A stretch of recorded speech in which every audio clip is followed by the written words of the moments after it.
तो hello guys, welcome to Hindi podcast channel. और आज का जो हमारा पॉडकास्ट है वो हॉरर स्टोरी पे बेस है और एक रियल स्टोरी है।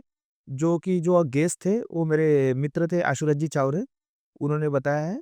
और जितने भी हमारे चैनल पे सब्सक्राइबर है, मैं उनसे एक रिक्वेस्ट करना चाहता हूँ कि प्लीज़ ज़्यादा आप जितने लोग वीडियो देखते हो लेकिन चैनल को सब्सक्राइब नहीं करते हो, तो प्लीज़ चैनल को सब्सक्राइब करो और ये जो पॉडकास्ट है उसे पूरा देखो और एंजॉय करो। तो मिलते हैं पॉडकास्ट में। थैंक यू ऐशरत भाई, आपने अपना कीमती समय हमारे लिए निकाला और थोड़ा अपने बारे में बताइए। धन्यवाद। नमस्कार दोस्तों, मेरा नाम है आशीर्वाद चावरे और मैं पूजा पाठ में रुचि रखता हूँ और हनुमान चालीस का पाठ पढ़ता हूँ और सत्संग भी करता हूँ। और आज हम यहाँ पे चर्चा करने जा रहे हैं एक सत्य घटना पर एक आधारित घटना कहानी, जो कि एक हॉरर स्टोरी भी उसे कह सकते हैं। हमारे बुजुर्ग, हमारे बड़े एक भारत भाव करके, जिनका पेशा भजन भाव करना या फिर वास्तु शांति की पूजा करवाना या किसी घर में अनुष्ठान करना, तो उनके साथ में एक घटना घटी। जैसे कि कई साल पहले उन्होंने मुझसे एक घटना शेयर की थी, केवल मुझसे, कि एक दिन रात को भजन करके घर पे रिटर्न आ रहे थे। तो रिटर्न आते वक़्त तकरीबन रात के 2 बज रहे थे। तो 2 बजे जब उनके साथ के 2 लड़के अपने गाँव चले गए, जो उनके घर से तकरीबन 4 या 5 किलोमीटर दूर था। कुछ देर जाने के बाद में उनके साथ वाला लड़का भी वहाँ से उठ के अलग चला गया। तो उनके घर के करीब तकरीबन 5 मिनट के पहले एक शमशान लगा। तो शमशान के बाजू में खेत है, खुला खेत। रात को तकरीबन 2 या ढाई बजे का समय था, तो वहाँ पे एक व्यक्ति खड़ा था। व्यक्ति को देखने के बाद ऐसा लग रहा नहीं कि भाई वो असमंजस में, मतलब शॉल ओढ़ के और मुँह पे दुपट्टा बाँधकर ओढ़ कर रखा था। तो वो अचानक भारत भव को जाते वक़्त ऐसा हाथ दिखा के रुकने के लिए कहता है। रुकते भारत भव, शायद कि भाई गाँव का कोई संबंध का व्यक्ति है करके, रुके-रुके। तो वो भारत भव को नमस्कार बोलता, नमस्कार भारत भव बोले। जैसा ऐसा लगा भारत भव को कि वो पहले से ही भारत भव को जानता-पहचानता हो, चलो ठीक है। भारत भव रुके। भारत भव को रुकने के बाद में कहने लगा कि नमस्कार भारत भव, मैं महेश चौधरी का साला हूँ। आपने आज से 1 साल पहले मेरे घर में पूजा-पाठ की थी, वास्तु शांति की। भारत भव को यकीन हुआ कि भाई अपने पक्का गाँव वाला कोई संबंध का व्यक्ति है करके। तो फिर भारत भव उसको पूछने लगे कि भाई कब करनी पूजा? तो बोले, "आप कब फ्री हो?" तो फिर भारत वो कहने लगे कि चलो ठीक है भाई, 3 दिन बाद, मुझे कोई ज़्यादा कुछ काम नहीं है, 3 दिन बाद हम पूजा-पाठ अनुष्ठान रख लेंगे। तो ठीक है भाई, बात तय हो गई। फिर भारत भवन ने बोले कि भाई मेरे साथ में 3-4 लोग और आए रहे साथ में रहते हैं, तो फिर 3-4 लोगों का तुम्हारे को पेट्रोल पानी का खर्चा या फिर चाय-पानी का उनको देना पड़ेगा, और कुछ पूजा-पाठ की सामग्री 1000-1500 के आस-पास आएँगी, तो आपको वो पेमेंट भी करना पड़ेगा। तो वो व्यक्ति बोलता है कि चलो ठीक है, कर लेंगे करके। वो व्यक्ति भैया के गाड़ी पर बैठा। फिर भारत भवन ने उससे पूछे कि भैया आप इतनी रात को यहाँ क्या कर रहे हैं? तो बोले, गेहूँ का खेत है। बोले, पानी देने के लिए आया था। तो बोले, आप पैदल घर पे जाओगे? फिर भारत भवन ने पूछा उससे, बोले पैदल? तो नहीं, बोले मैंने साइकिल लेके आया था, लेकिन मेरी साइकिल एक्चुअली बोले पंचर हो गई। तो मैं सोचा कि भाई पैदल ही निकलूँ। फिर भारत भवन ने उसको बोले कि ठीक है, बैठो गाड़ी पे, मैं आपको छोड़ देता। थोड़ा दूर जाने के बाद में, बस स्टॉप पे उतरने के बाद में, वो व्यक्ति ने अपने जेब में हाथ डाल के 100-100 की कोरे 3000 की नोट निकाला और भारत भव के हाथ में दे दिया, और उनको ये बोला कि इसमें तुम्हारा चाय पानी का खर्चा प्लस पेट्रोल का, और जो तुमको 1000-1500 की पूजा पाठ की सामग्री लगती, वो आपने आपके हिसाब से लेके आना। तो ठीक है, फिर भारत भव भी हाँ बोले कि चलो ठीक है, हम 3 दिन बाद मिलेंगे। मिलना कहाँ है? तो वो व्यक्ति बोलता कि इसी बस स्टॉप पे, आने अगले बस स्टॉप पे हम रात को 10 बजे के आस-पास में हम मिलेंगे। ठीक है, बात हो गई, भारत वो अपने घर पे चले गए, वो व्यक्ति पलट के अपने गाँव की तरफ जाने लगा। फिर दूसरे दिन जब भारत वो उठ के, अभी साथ वालों को, जो मंडली के जो साथ के 4 लोग थे, उनको कॉन्टैक्ट किए भारत भवन ने कि बोले, फ़ोन लगा के बोला है, जैसा कैजुअली जो सुबह-शाम चाय-पानी के लिए कैंटीन में मिलते हैं। वहाँ जाने के बाद जब भारत भवन ने सबको बताया कि आज से 2 दिन बाद हमको रात को एक भजन में जाना है, वास्तु शांति की पूजा का है, तो वहाँ हमको चलना है। तो ठीक है बोले। फिर भारत भवन ने सबको चाय-पानी के लिए 200-200 रुपए कैश दे दिए। बाकी सब साथ वाले भी खुश कि भाई चलो ठीक है, बहुत दिनों के बाद में अच्छी पार्टी है। भाई पेमेंट भी एडवांस में मिल गया। फिर पेमेंट लेने के बाद में चाय-पानी पीने का सब अपने-अपने कामों पर चले जाते हैं। फिर 2 दिन के बाद का जो समय रात का, भारत वो सबको फ़ोन लगा के 9 बजे बस स्टॉप पे मिलने के लिए, और पहले से ही बोल देते कि भाई हमको सबको इस जगह मिलना है, और दिन भर में भारत वो जाके पूजा-पाठ की सामग्री वगैरह लेके आ जाते हैं। खाना वगैरह निपटाने के बाद में भारत वो 9 बजे अपने घर से निकल कर पहले बाजू वाले लड़के को, फिर दूसरे गाँव से 2 लोगों को लेके, ऐसे 2 गाड़ी पे 4 लोग बैठ के आगे निकल जाते हैं। फिर अब वो व्यक्ति जिसने कार्यक्रम के लिए बुलाया, वास्तु शांति की पूजा करने के लिए, उसको ढूँढना कैसा? क्योंकि उसका तो नाम और नंबर हमारे पास में है नहीं। इतना मालूम था कि वो केवल महेश चौधरी का साला है, उससे ज़्यादा कोई जानकारी उनके पास में नहीं थी। तो वो 9 बजे से लेकर 10 बजे तक वो स्टॉप पे जाके पहुँच गए। स्टॉप पे जाने के बाद में वहाँ पे आधा घंटा उसका इंतज़ार करने के बाद में वो व्यक्ति कुछ आता-पता नहीं, अचानक से वो व्यक्ति पीछे से आके खड़ा हुआ और बोला, "अरे माफ़ करना दादा, मेरे वजह से आपको बहुत गलती हो गई। आपको इंतज़ार करना पड़ा, माफ़ करना" करके। तो फिर भार्गव ने बोले कि नहीं ठीक है भाई, आपके पास में भी बहुत काम होगा, तो उतना तो चलते रहता। वो व्यक्ति फिर भारत भाव की गाड़ी पे ट्रिपल सीट बैठ के आगे जाने लगा।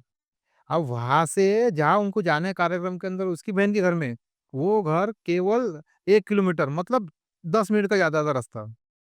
वो जो उनको दिख रहा दूर से कि भाई 10 मिनट के अंतर पे हमारा स्टॉप है। ठीक है, जाने लगे, निकलने लगे गाड़ी पे। अब जब निकले रास्ते से जाने के लिए तो वो व्यक्ति ट्रिपल सीट बैठकर बस कुछ ना बोलते हुए बिल्कुल सामने एकदम स्पष्ट देखने लग गया। बाद में उसको दोबारा आवाज़ दिए, उसने कोई जवाब नहीं दिया। चलो ठीक है, चल रहे करके। अचानक भारत भाव के सामने गाड़ी के सामने एक नाला है छोटा-सा। भारत भाव ने ब्रेक मार के गाड़ी रुकाए, तो पीछे वाला जो लड़का बैठा था ढोलक मास्टर, वो कहने लगा, "अरे भार्गव मज़ाक में, अरे भार्गव जरा देखो आराम से, एक आध तो गड्ढे में मत डाल देना गाड़ी।" तो वो जो पीछे का व्यक्ति था ना, वो एकदम रूडली बोलने बोलने लगा, "नहीं, नहीं टेंशन मत लो, जब तक तुम्हारे साथ में मैं हूँ, कुछ भी नहीं होगा।" भारत भुवन ऐसा उसको पलट के देखे, "भाई ऐसा क्यों?" "नहीं टेंशन मत लो" बोले, "आने वाले कुछ दिनों में ये रास्ता मेन रास्ता बनने वाला है" बोले। इतना बोलने के बाद में फिर निकले। अब जो रास्ता जो घर 10 मिनट में 1 किलोमीटर में आने वाला, बस चले जा रहे, चले जा रहे, चले जा रहे, आधा 1 घंटा चलने के बाद में कैसा न कैसा करके वो स्पॉट पे जाके जगह पे बिल्कुल पहुँचे। पहुँचने के बाद में जैसा घर पे पहुँचते तो एक लड़की सभी के लिए पानी लेकर आती है। पानी लेकर आती है तो उसको देखकर ऐसा लगा कि हाल ही में कुछ 15 दिन 1 महीने पहले लड़की की शादी हुई, जैसे कि उसके हाथ में पूरी मेहंदी वगैरह, गजरा, उसके कपड़े वगैरह पूरे नए, अंग में खुशबू, परफ्यूम की सब बातें, तो उसको देखकर ऐसा लगा कि उसकी नई-नई शादी हुई करके। सभी ने पानी पिए और पानी पीने के बाद में जब वो ऐसा गिलास रखे भारत भवन ने नीचे, तो उसने जस्ट चाय लेके आई। मतलब भारत बाबू को लगा कि तुरंत। तुरंत जस्ट चाय लेके आई। तो चाय लाई 6 कप। अब 4 लोग कार्यक्रम वाले, 5वाँ वो व्यक्ति जिसने उनको भजन के लिए कार्यक्रम के लिए लेके आया बुक और किया। हाँ, बुक किया था। और 6वाँ वो व्यक्ति जिसने जो घर में बैठा, जो घर मालिक है, जिसके घर में पूजा-पाठ करनी है। तो भारत भोग को ऐसा हल्का सा डाउट हुआ कि भाई इसको कैसे मालूम कि हम यहाँ पे 6 लोग बैठे हैं या 6 लोग हैं करके। तो चलो ठीक है, कि ज़्यादा दिल पे ना लेते हुए भारत भोग ने अंदर गए, चाय-वाय पिए, चाय पी के बैठे और साथ वालों को बोले कि तुम चौकी लगा के तुम पूजा-पाठ की तुम तैयारी करो। साथ वाले जितने भी बंदे थे वो सब कोई चौकी पे पूजा-पाठ, कलश वगैरह रख के पूजा-पाठ उन्होंने सब शुरुआत की। उतनी देर में भारत बाबू ने जो घर मालक था, जो व्यक्ति घर में पूजा-पाठ उनको करवानी थी वास्तु शांति की, उससे पूछे कि भैया आपको वास्तु शांति पूजा किस व्यक्ति की कराने की? भाई जो आपके जो पहले के जो बड़े-बुजुर्ग हैं, जिनकी मृत्यु हो गई, जो शांत हो गए, उनकी ये पूजा कराने की है। तो फिर वो व्यक्ति बोलने लगा कि इससे बड़ा मेरा एक और लड़का था, जिसकी 1 साल पहले अचानक मृत्यु हो गई। तो उसकी मृत्यु के बाद से ही हमारे घर में अशांति फैली हुई, हमारे घर में किसी प्रकार की कोई रौनक नहीं है, कोई खुशियाँ नहीं है और जो मेरा छोटा लड़का है, वो 2 साल का, वो बिल्कुल चिड़चिड़ापन, बिल्कुल रोना, हमेशा रोते-रोते रहता। मतलब कुछ गमता नहीं घर के अंदर करके। तो फिर भारत बाबू ने पेन, कागज़ पे नाम लिखना शुरू किए, वो व्यक्ति ने बोलना शुरू किया। तो उसने सबसे पहले एक बच्चे का नाम बताया। बच्चे का नाम बताने के बाद में उन्होंने 2 जेंट्स और 2 लेडीज़ के भी नाम बताया, तो मतलब उसके हिसाब से 5 लोग। उसको 5 लोगों की पूजा-पाठ करवानी थी।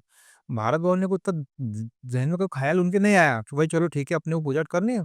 फिर 12 बजे का समय हो गया, भारत भवन ने सर पे रुमाल वगैरह बाँध के पूजा-पाठ को अगरबत्ती लगा के, कपूर लगाए और फिर अपनी पूजा-पाठ उन्होंने शुरू की। पूजा-पाठ शुरू करने के बाद में सबसे पहले तो भारत भवन ने एक धागा निकाला, मौली मौली के जैसा पचरंगी धागा निकाल के उसको अभिमंत्रित किया।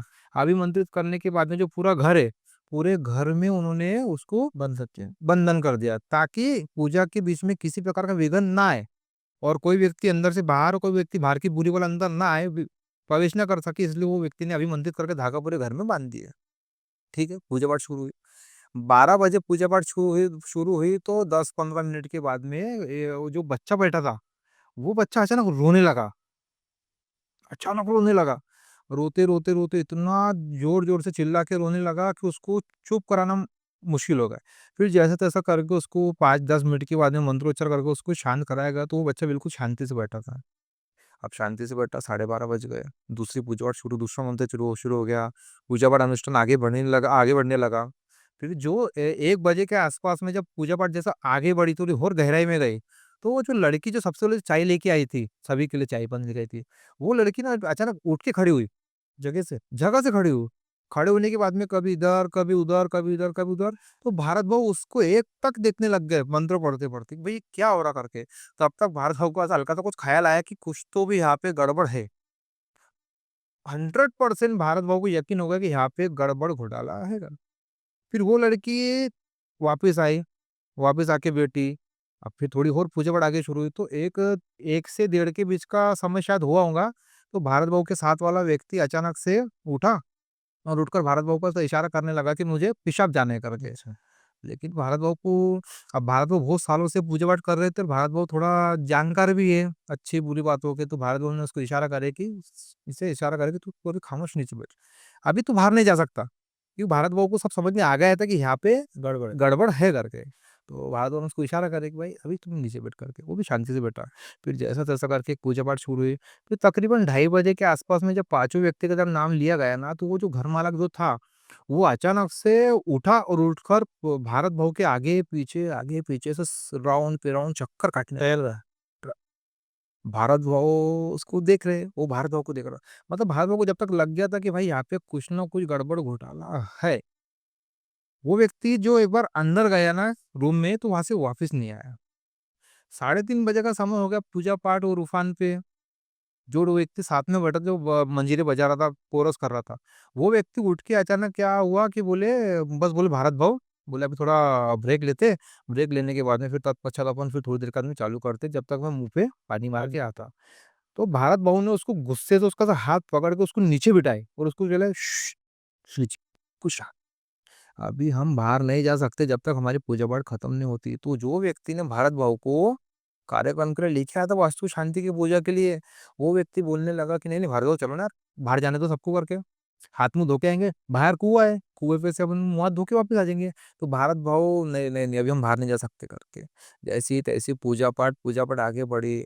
जो 5 व्यक्ति के नाम से पूजा पाठ किए थे, तो बच्चा रोते रोते भारत भाव के बाजू में आके बच्चा शांति से सो गया।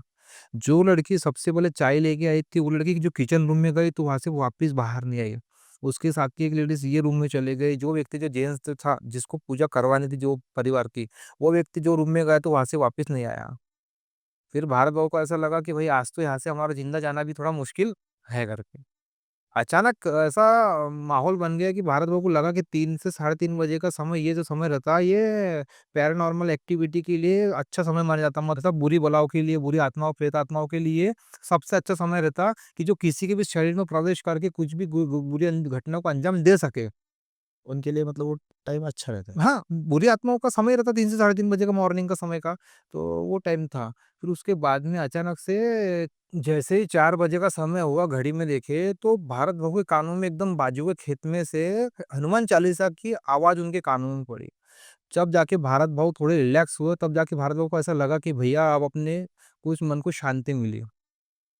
भारत भवन थोड़ा खिड़की से झाँक के देखे, तो बाजू के खेत में हनुमान चालीसा का पठन हो रहा था। अच्छा। सुबह 4 बजे का वहाँ का वातावरण ऐसा था कि क्षेत्र के जो लोग रहते, किसान लोग, वो आके मंदिर में पहले पूजा पाठ करते, हनुमान चालीसा का पाठ पढ़ते, फिर अपने खेतों की वो किसानी शुरू करते। तो तब जाके 4 बजे का समय हुआ, तो भारत भवन एकदम गुस्से में जल्दी से उठे, पूजा पाठ उनके साथ वालों को बोले कि चलो चलो अब हो गया, अब जल्दी से तुम सब ये समेटना शुरू कर दो। समेटना शुरू करे, तो जो 5 लोग, जो बच्चा वहाँ सो रहा था, वो उठ के खड़ा हुआ। जो लेडीज़ अंदर किचन में गई थी, वो जो जेंट्स रूम में चले गए, तो सब चारों लोग आके एक जगह आके खड़े वहाँ पे हो गए। सब चारों लोग आके बच्चे खड़े हो गए। भारत भाऊ को जो व्यक्ति ने कार्यक्रम के लिए लाया था, तो भारत भाऊ ने सब सपोर्टली मनाए, उसकी जो पूजा पाठ जो चौकी पे लगाए थे, वो उठा के वो व्यक्ति के हाथ में देकर बोले, भारत भाऊ, ये भैया आप ये आपके पास में रख लो, और आपको ये मतलब बहते पानी में, मतलब एक रुके हुए पानी में नहीं, ठहराव में नहीं, मतलब आपको नदी में वो उसको विसर्जित करना है, ताकि ये आगे जाके निकल जाए, बह जाए मतलब पानी के अंदर। तो फिर वो जो लड़की जो पहले चाय ले गई थी, वो बोली कि लो भैया प्लीज़ आप एक बार चाय पी लो या फिर नाश्ता कर लो। तो वो भारत को समझ गया था कि नहीं, बोले अब हमको आपके घर के अब पूजा पाठ हो गए, तो अब चाय भी क्या पानी भी नहीं चलता करके। तो बाहर वो इतना बोल के उनको टालते हुए बाहर आए। भारत भवन ने सबसे पहले बाहर आने से पहले रूम का वो जो धागा बांधे थे दरवाजे पर, पूरे घरों के अंदर, वो दरवाजे सबसे पहले अभिमंत्रित को बाधा से बाधा निकाले। सबसे पहले तो वो धागे सभी के 4 जो भजन वाले जो लड़के थे उनके सबके हाथों में धागा बाँधे। वो निकल के दरवाज़ा खोल के सबसे पहले घर से बाहर भारत भव आए। भारत भवन बाहर आने के बाद में गाड़ी चालू शुरू करना शुरू करी। तो जो साथ वाला व्यक्ति था जिसको जो कार्यक्रम को लेके आया था महेश चौधरी का साला बन के, वो व्यक्ति बोलता कि चलो, चलो भैया बाजू में कुआँ है, कुएँ पे चल के अपन मुँह हाथ धो लेते करके फ्रेश पानी होते। फ्रेश होते करके। भारत भाऊ को बस कुछ भी करके मतलब वहाँ से निकलना था, कुछ भी हालत में। वो लोग अंदर से जब सब बाहर निकले तो जितने 5 लोगों की जो पूजा वहाँ पे हुई थी वास्तु शांति की मतलब प्रेत आत्मा, प्रेत दोष की। वो सब 5 लोग, 1 बच्चा और 4 लोग सब ऐसे भारत भाव को उनके साथीदार को इतना घूर के, इतना गौर से देख रहे थे कि मानो उनके मन में की भावना है कि भैया आपने हमको आपने हमारे घर में पूजा पाठ करवा के बहुत हमारे को ऊपर बहुत बड़ा उपकार कर दिया, मुक्ति दिलाई। मुक्ति दिला दी। या तो फिर उनको ये भी लग रहा होगा कि आज आज तो हमारे जिंदगी से हम आजाद हो गए, बराबर है। या तो फिर हम कुछ गलत काम इसका नहीं कर सकते। हुँ। तो वो सब करके भारत भवन ने जो गाड़ी निकाले और गाड़ी पे किक मारे और किक मार के साथ वालों को बोले कि जब तक मैं ना बोलो कोई गाड़ी नहीं रुकाएगा, अपन स्पीड से चलेंगे करके। तो वो ऐसा करके वो वहां से निकल गए। निकल के जब हाईवे रोड पे लगे तो थोड़ा कुछ दूर जाने के बाद में ऐसा कि सुबह का 4:30 बजे का समय था। हाईवे पे कैंटीन है जहाँ पे लोग ड्राइवर लोग या फिर ड्राइवर्स ट्रक वगैरह चलते वो लोग आके रुकते। ये लोग जाके वहाँ पे रुके और साथ वाले लोग भारत भाव को बिल्कुल घुर्रा के देखने लगे, गुस्से में देखने लगे। भारत भाव ने गाड़ी रुका के सबसे पहले तुमको ये बोले कि अब तुम जाओ, जिसको पेशाब करना है, जिसको मुँह धोना है सब वो करके आए। वो बाकी के 3 लोग भारत भाव को गुस्से में बोलने लगे, "भैया कहाँ फँसा दिया आपने हमको? आज तक तो ऐसा कभी हुआ नहीं कि भाई हम कोई कार्यक्रम में गए, आपने हमको पेशाब के लिए जाने नहीं दिया, आपने हमको पानी पीने के लिए बाहर नहीं जाने दिया।"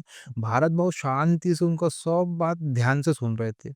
लेकिन जो व्यक्ति चाय बना रहा था कैंटीन वाला, वो चाय ऐसा घोटते वक़्त सबको देख रहा था। फिर भी उसने क्या करा, भारत भाव से पूछा कि भैया कहाँ गए थे? तो भारत भाव के बोलने के पहले जो व्यक्ति साथ में जो ढोलक मास्टर जो भारत भाव के पीछे गाड़ी पे बैठा था, उसने अचानक पहले बोल दिया कि बोले हम वो घर में वो गाँव में सामने जो गाँव दिख रहा खेत, वहाँ पे 8-10 घर की बस्ती है, वहाँ पे हम कार्यक्रम करने गए थे। तो बोले काहे का कार्यक्रम? तो बोले वास्तु शांति का कार्यक्रम। ठीक। तो जो कैंटीन वाला जो व्यक्ति था उसका रोज़ की कैंटीन हाईवे पे थी। तो वो बोल रहा है कि बोले यहाँ पे कौन-सा गाँव? वो गाँव अभी भी इन चारों को दिख रहा। लेकिन कैंटीन वाले को नहीं दिख रहा। वो बोल रहे कि वो गाँव उधर दूर दिख रहा, दूर दिख रहा। तो ऐसे तो कोई गाँव है ही नहीं बोले। तो बोले किसके घर में गए थे? तो बोले एक घर है बोले वहाँ पे महेश चौधरी का साला है कोई तो उसके घर में गए थे। तो बोले उसके घर में क्या-क्या पूजा थी? तो बोले उसके घर में एक लड़की थी जिसकी 1 महीना पहले शादी हुई, उसका बड़ा भाई, उसकी भाभी, उसके घर में एक बच्चा और जिसने लेगा तो वो व्यक्ति तो बोले। तो अब जाके कैंटीन वाले ने जो बात उनको सबको बताया ना, उनके सबके आँख में काँटे आ गए। मतलब वहाँ पे वैसा कोई गाँव ही नहीं है। अरे! मतलब वो कैंटीन वाले ने ये बताया, जब उसके कैंटीन वाले ने सुना कि हम ये ऐसे-ऐसे घर में गए थे, तो कैंटीन वाले का हाथ चलते-चलते ऐसा रुक गया। हुँ। ऐसा रुका और वो उसने सुना, उसकी पूरी चाय है ना ऐसे बहते जा रही। सुना उसने, शॉक हो गया। शॉक एकदम शॉक हो गया, ऐसा चाय का चम्मच जैसे रुका उसका, वो एकदम चलते जा रहा, चलते उसने जब बोला सामने 4 लोगों को कि बोले वहाँ पे ऐसा कोई गाँव नहीं है। वहाँ पे ऐसा कोई घर नहीं है। अगर आप एक घर की बात कर रहे हो तो वो कम से कम आज से 30 साल पहले की घटना है कि वहाँ पे एक शादी हुई थी। शादी होने के बाद में वहाँ पे 1 महीने के बाद में कुछ डाकुओं ने हमला किया था। हमला करने के बाद में डाकुओं ने वो सबसे पहले तो घर के अंदर के सोना, चांदी पूरा जेवरात गहन जितने थे उसके अंदर चीज़ें वो सब लूट के लेके चले गए। साथ में दोनों जो औरत थी, एक नई दुल्हन और उसकी बड़ी दीदी की साथ में इज़्ज़त भी लूटी, उसके साथ में कुकर्म किया। और जो दोनों जो जेंट्स थे, जो उनके घर के मालक, उनको भी मतलब बहुत ही बुरी तरीके से हत्या करके उनको मार दिए। लेकिन गलती से वो बच्चा जो छोटा था वो बच गया। अब वो जब बच्चा रोते-रोते जब बाहर आया तो रोते-रोते बच्चा तड़प-तड़प के वहीं मर गया, बिना माँ के। बिना माँ-बाप के तड़प-तड़प के बच्चा मर गया। तो तब से लेके तो आज तक वो घर में से बच्चे की रोने की आवाज़ें आती, वो औरत की चिल्लाने की आवाज़ आती, आदमी के मरने की चिल्लाने की आवाज़ आती, तो लोग डरते वहाँ पे जाने से। अरे वाह! लोग मतलब वो खेत के पास से भी नहीं जाते। उसके हाथ बिल्कुल ऐसे चाय की उसमें और चाय बिल्कुल बहते जा रही है और भारत भाव चाय वाले के मुँह को देख रहे हो, वो जो तीनों लोग हैं बिल्कुल भारत भाव की तरफ देख रहे हैं और उनके अंतरात्मा से ये आवाज़ आ रही है कि आज वाक़ई में आज हमारी जान बची। वो जो भारत भाव पे जो बहुत गुस्सा कर रहे थे, कुछ देर पहले तक। और वो अंदर-अंदर भारत भाव का शुक्र अदा कर रहे कि भारत भाव अगर आज आप नहीं होते, तो हमारे साथ में कुछ बुरी घटना घट सकती थी, कि आज आप हमको बचा के आप ही नहीं लाए वहाँ से। तो चाय वाले ने ये भी बताया उनको सब वहाँ पे कि इसके पहले जितनी भी वहाँ पे मौत हुई, 10 से 12 लोग कुछ वहाँ पे कुएँ में गिर के मरे। तो लोगों को मान्यता ऐसी है कि वो लोग कुएँ में झाँक रहे थे, तो किसी को कुएँ पीछे से किसने आके लोट दिया कुएँ के अंदर। अच्छा, ढकेल दिए। ढकेल दिया मतलब। और कुछ लोग जो कुएँ के पास से खेत में से जा रहे थे, तो ऐसा लगा कि कोई कुएँ में गिरा हुआ है। अच्छा, तो किसी ने झाँका जाके, तो किसी ने किसको अंदर खींच लिया। अच्छा। तो तब से वहाँ पे लोगों ने जाना बंद कर दिया। मान्यता ऐसी गाँव के अंदर कि वो जितनी लोग वहाँ पे मरे कुएँ में गिर के, हुँ, वो सब लोगों की आत्माएँ वहाँ पे भटक रही है। हुँ, इसी कारण, इसी वजह से वहाँ पे शाम को 6 बजे के बाद कोई वहाँ पे प्रवेश नहीं करता। हुँ, और सुबेरे काम करने के वक़्त सबसे पहले वहाँ पे हनुमान जी का मंदिर है, वहाँ पे हनुमान चालीसा का पाठ पढ़ने के बाद में ही जितने भी मज़दूर, जितने भी किसान भाई हैं, हुँ, वहाँ पे अपना काम वो शुरू करते। हुँ। और सभी जो व्यक्ति वहाँ पे खड़े रह के सुन रहे थे, उनको सबके आँख में बिल्कुल काँटे क्लैम पा रहे थे। बिल्कुल। गूज़बम्प आ गए। भारत भोग को तो पता था कि हम बच के आए करके। फिर वहाँ पे उन्होंने सबने चाय वगैरह पी और चाय पीने के बाद में अपने-अपने घरों पे सब वो कार्यक्रम करके चले गए। घर पे जाने के बाद में सबकी सब लोगों की तबीयत खराब हो गई। अच्छा, भयंकर बुखार, बुखार आ गया भयंकर। फिर जैसा-तैसा करके 1 दिन, 2 दिन, 3 दिन के बाद में सबको अच्छा लगा, रिलैक्स लगा। फिर और कई कार्यक्रम करने जाना था उनको। तो कार्यक्रम करने के बाद में जाने के पहले फिर एक जगह फिर कैंटीन में आके फिर से वो मिले। भाई चलो ठीक है, अब हम फिर से काम शुरू करेंगे, फिर से मिलेंगे, फिर से भजन में जाएँगे। भाई पूजा-पाठ करानी है, किसी वास्तु शांति की या अनुष्ठान है या फिर सत्संग करने जाने का। चलो ठीक है, निकले अपने-अपने घरों से। सब आके गाँव के स्टॉप के एक कैंटीन में जहाँ पे वो हमेशा रोज़ मिलते थे। वहाँ पे आके मिलने के बाद में फिर चाय पीते हुए खड़े, एक-दूसरे के मुँह को देख रहे। फिर आखिरी में होती घटना ये है वहाँ पे कि वहाँ पे एक व्यक्ति आया। भैया दिन के 10 बज रहे सुबह के, मॉर्निंग के। एक व्यक्ति आता उनके पीछे जाके खड़ा रहता। भारत वो बोले नमस्कार। बोले नमस्कार। तो बोले भैया मैंने आपको पहचाना नहीं। बोला आप कौन? तो बोले मैं महेश चौधरी, मुझे पहचान नहीं के बोले। बोले महेश चौधरी? तो बोले हाँ, बोले महेश चौधरी। आपने बोले 1 साल पहले मेरे घर में पूजा पाठ किए थे। तो बोले हाँ, हाँ, ठीक है, ठीक है। तो फिर सब लोग उसको घूर के देखने लग गए कि अब इसको हम पूरा हमारा गुस्सा इसके ऊपर उतारेंगे कि भाई वो जो व्यक्ति ने लेके गया तो महेश चौधरी का साला ऊपर कैसे बोल के ले गया था। फिर उसको बोले, ये बोले भाई ये तुम्हारा साला था, रात को हमको यहाँ मिला, हमको फँसा दिया, वहाँ पे भूतों के बीच में लेके चले गया, हम तो मरते-मरते बच गए। भारत बाबू और जो सब लोग उसको बोल रहे थे महेश चौधरी को, महेश चौधरी ने सब सुना। सब सुनने के बाद में महेश चौधरी का जवाब पता है आपको क्या था? क्या बोला आपने? महेश चौधरी का जवाब ये था कि बोले मेरा एक साला था, वो 1 साल पहले मर गया। अच्छा, एक साला था, 1 साल पहले वो कुएँ में गिर के वो मर गया, हाँ, उसकी मृत्यु हो गई, तब से लेके तो आज तक उसकी आत्मा भटक रही है। तो जैसा सबने सुने तो सबके आँख में फिर काँटे, फिर बीमार, स फिर घर में। तो ये वो घटना थी जो भारत भवन ने मेरे को कम से कम आज से 10 से 15 साल पहले बताए थे और अच्छा। शायद मुझे एक व्यक्ति को बताए थे। फिर उनकी उम्र हो गई। फिर उम्र के बाद में सब उन्होंने से पूजा-पाठ वगैरह जो भी कार्यक्रम करने की विधि-विधान था, सब उन्होंने थोड़ा अभी कम करके बस अपने घर पे विस्तार से बस बैठे। तो ये वो स्टोरी थी जो सत्य घटना पर आधारित थी, मैंने आपको बताया। यार स्टोरी तो बहुत खतरनाक थी, मतलब हॉरर थी, मतलब अगर भारत भूख नहीं होते तो ये चारों की जान वहाँ पे जा सकती थी। बिल्कुल जा सकते थे अगर भारत भवन नहीं होते तो। लेकिन भारत भवन इस चीज़ के जानकार थे, भारत भवन को सब बातों की जानी होती है इसलिए वो भारत भवन को बचा के वापस भी लाए और खुद भी वापस आए। फिर से भारत भवन के साथ में वो बहुत सी ऐसी घटना हुई लेकिन वो लेवल की नहीं हुई कि जितनी खतरनाक घटना यहाँ घटी थी। बस आपका फिर से धन्यवाद कि आप आए हमारे चैनल पे और आपने ये जो आपका जो पर्सनल जो रियलिस्टिक इंसिडेंट्स है वो हमारे व्यूअर्स के लिए सुनाया। तो आपका फिर से तहे दिल से धन्यवाद और मिलते हैं अगले पॉडकास्ट में कोई नई स्टोरी के साथ। जी, बिल्कुल धन्यवाद आपका भी रितेश भाई बुलाने के लिए और धन्यवाद तमाम दर्शकों का जो हमको देख रहे हैं, जो हमको फ़ॉलो कर रहे हैं। आप सभी का आशीर्वाद हमेशा बना रहे। धन्यवाद। तो जो भी लोग हमारे चैनल पे है, मतलब जो हमारे सब्सक्राइबर हैं और जो नए भी है जो हमारे वीडियोज़ को देखते हैं, तो प्लीज़ आप सबसे ये हमारा रिक्वेस्ट है कि ये हमारे चैनल को ज़्यादा से ज़्यादा फॉलो कीजिए, सपोर्ट कीजिए क्योंकि आपके सपोर्ट की हमें ज़रूरत है। और अगर आप सपोर्ट करेंगे तो हमें एक थोड़ी ऊर्जा मिलती है, एक प्रेरणा मिलती है कि नया-नया काम कर सकें और आपके पास नई-नई स्टोरीज़ पहुँचा सकें। तो चैनल को जल्दी से जल्दी जिसने सब्सक्राइब नहीं किया सब्सक्राइब कीजिए और शेयर कीजिए अपने दोस्तों के साथ और आपको मिलते हैं पॉडकास्ट के साथ नए वीडियो में।